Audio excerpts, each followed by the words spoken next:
Hello, it's Yvonne back to do your bonus read. We're going to use the Beautiful Creatures Tarot for this reading. That one.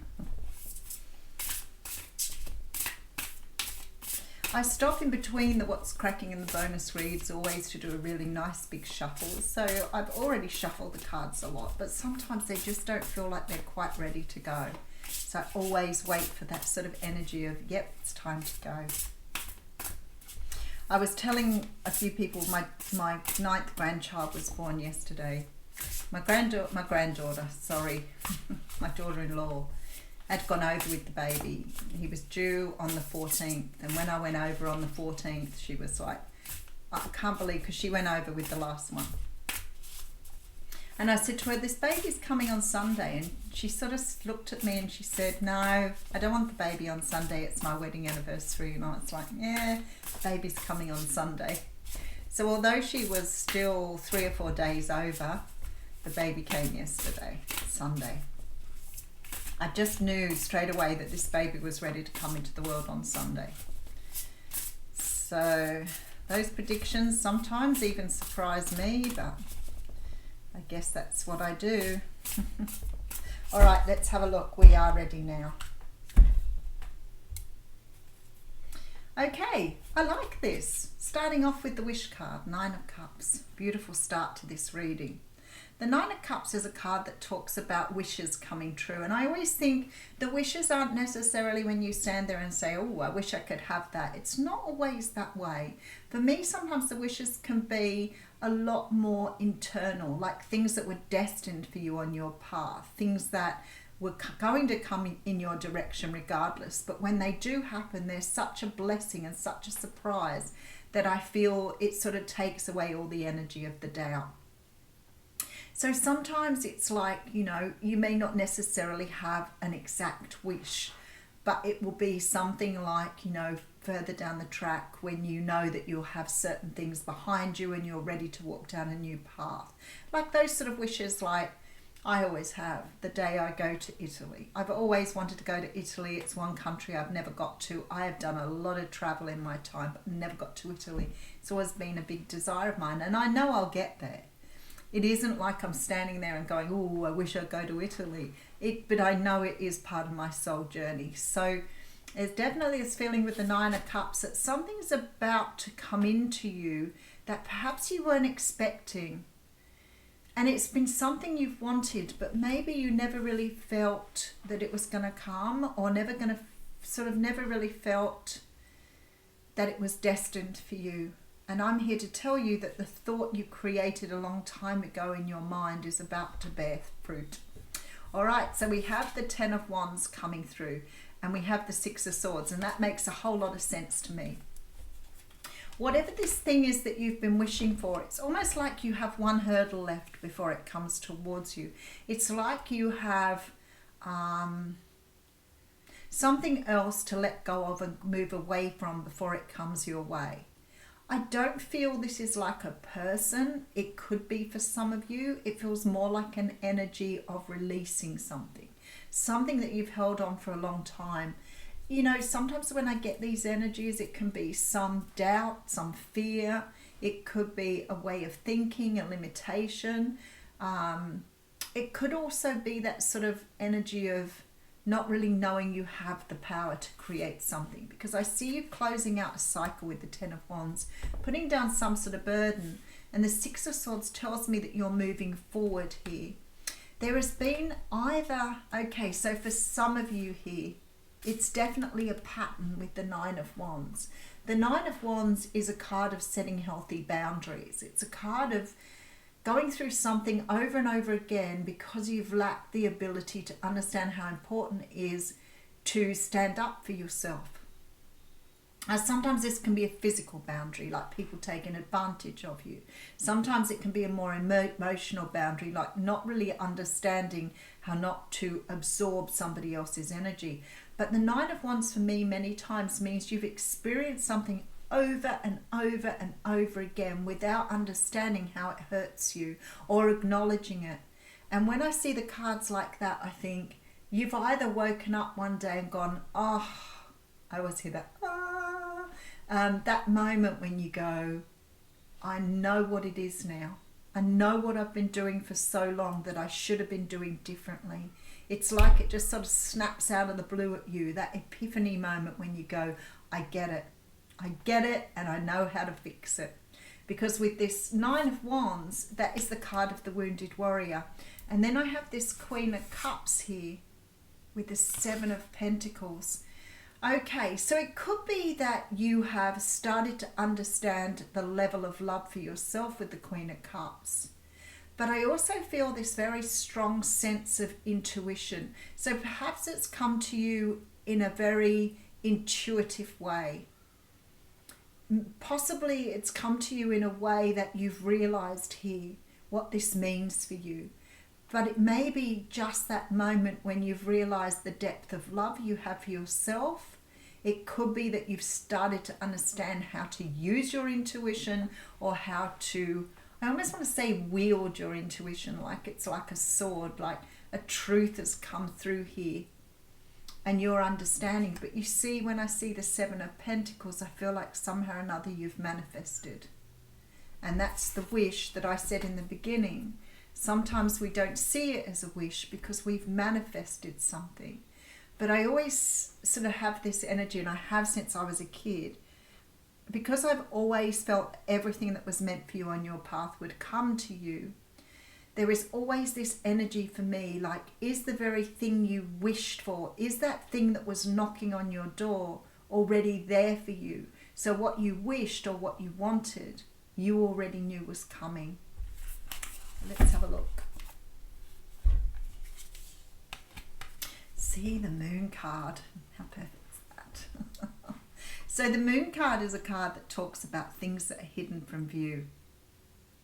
Sometimes there can be things like your emotions, your desires, things that you've tucked away, maybe in your shadow side, that you've been perhaps scared of showing to others, or scared of revealing about yourself, lest people would not like you so much. And sometimes we do that.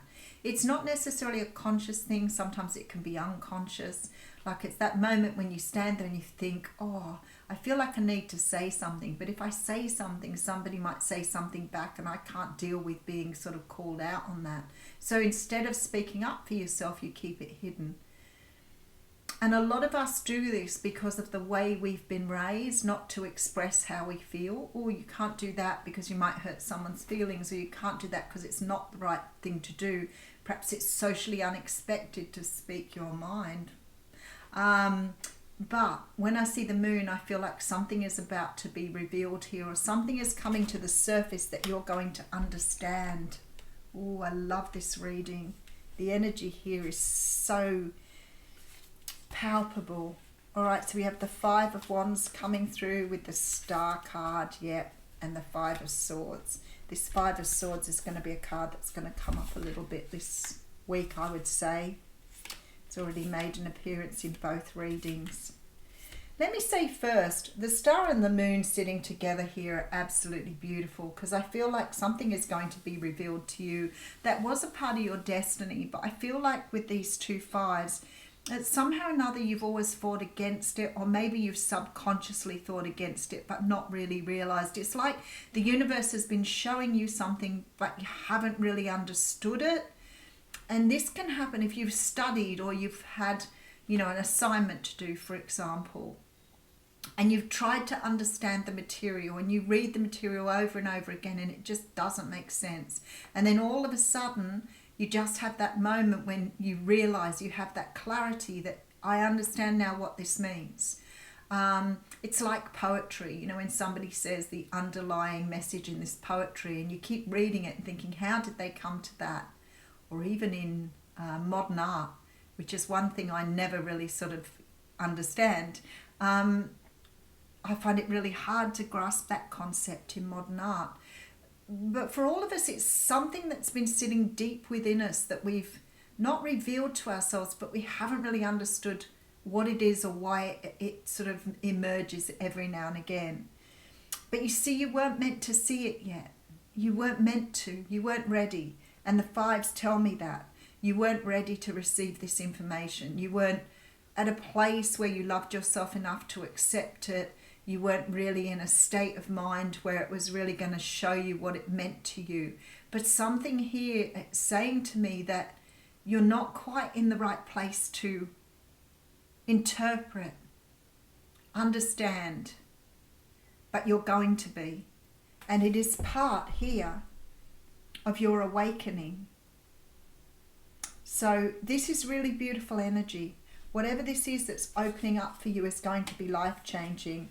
Three of Swords. Many of you, this has had, we've got the Ace of Cups here. You needed to be in a place of self-love. You needed to be in the place of understanding your own personal strengths. You needed to be in a place where you got this information, you knew how to embed it in your own psyche. And if it come through before, it would have been like that poem you didn't understand, or that assignment you didn't really understand what you needed to do, or that concept that somebody was trying to explain, that paradigm that just couldn't quite sink in. You were not ready to know, and now you are. There is a level here in this Ace of Cups and the Strength card that tells me that something will integrate now that was not able to be integrated before. Now, it's got something to do with pain. It's got something to do with love and pain. That's what I'm getting through very strongly here. Disappointment. We have a lot of major arcanas coming out. I also have 3 5s in this reading, and the 3 of Pentacles, all part of your soul contract here. So like I say, you pre-wrote these things before you came to the earth. So you're starting to understand here what this is going to mean for you. And for each and every one of you, it will be something different. But I feel for the collective, it's about you understanding that you were not ready to integrate this information before. You're only ready now. Something has shifted here. But this is collectively, something has shifted for you to accept this information. And it may come for some of you through understanding your own heartbreak, or understanding what's been hurting you up until now. Maybe you've had something in your life that's never quite gone the way you wanted it to go.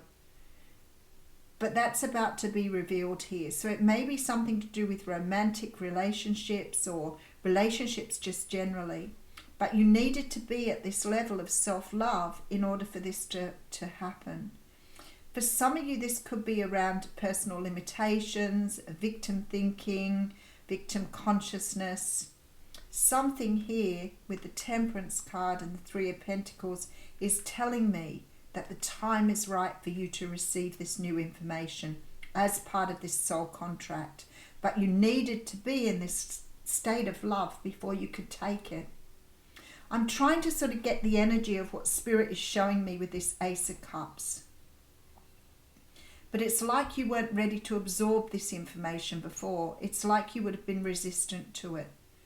So, for example, if you're not very good at taking feedback, if you've always been a person who's found feedback uncomfortable and not been able to self-reflect, I feel like now you would be moving into this energy of loving yourself to understand how to self-reflect.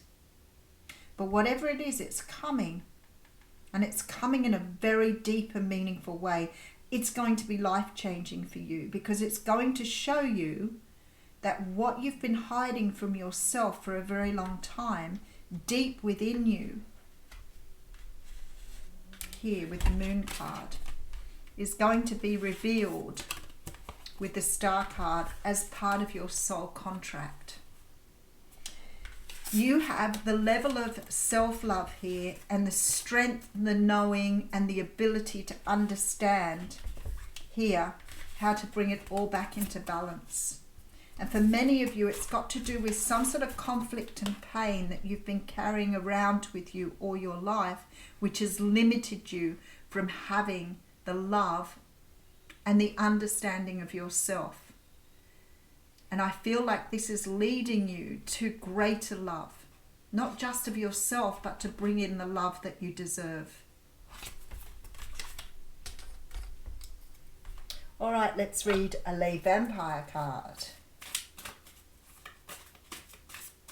Oh, straight off, compassion. Very interesting. 14. Compassion.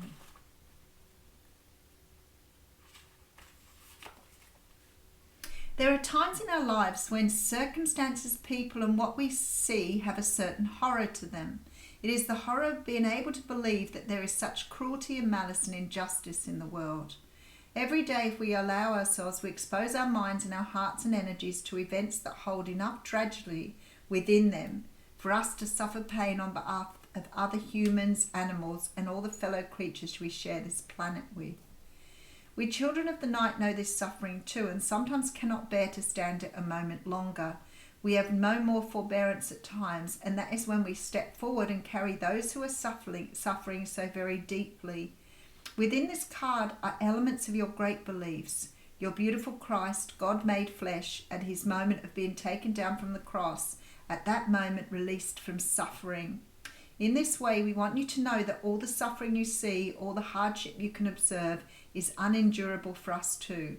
So we must step forward, and even God does not refuse help, even when it comes from one who many would claim to be the opposite of all they consider to be good.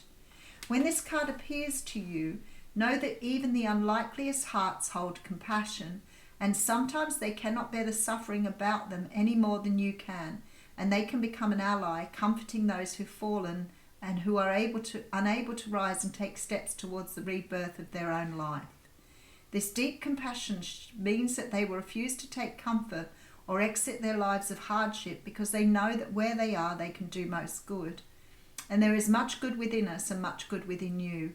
If you have fallen, you will be caught in strong arms and helped and tenderly nurtured. You will be treated with respect, although at this time you may be unconscious of this fact. And the one who will gather you up when you have unravelled, when you have fallen, is not the one you thought would come to your aid. You're about to save yourself here. This is an opportunity to change your mind about who has compassion within their heart and who is a caring being. For the great nurturing tenderness and yearning to ease the misery of the world through being kind to you at this time will come through an unexpected source. And there is great goodness in their act, although you may never have thought of them as one or the kind who cares. I have a feeling here that you are going to end your own suffering, whatever it is for you. You're going to understand that the person who can save you is you. Whatever it is, it may not be as deep and hurtful for some of you. It may be pain you've endured for many years and thought of as just being part of who you are. But you're about to save yourself here, because I feel like the very person who's coming through for you is you. Thank you.